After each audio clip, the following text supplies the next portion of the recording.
Hi guys, this is a short vid. We're going to be showing you how to sort by month name in Power BI.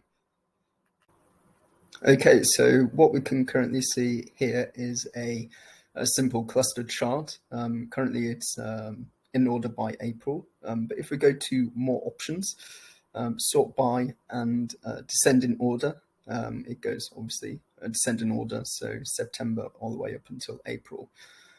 If we go into our data window, and what we can see is our raw data itself. So we have our month column and also our month number column.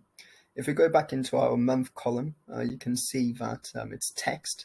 But if we click on sort by column and then select month number, what this will do is sort by the month column by the number column.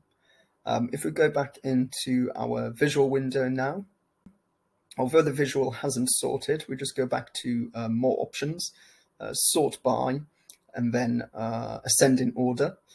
And now here we have our ascending order by January to December. Thanks for watching the video.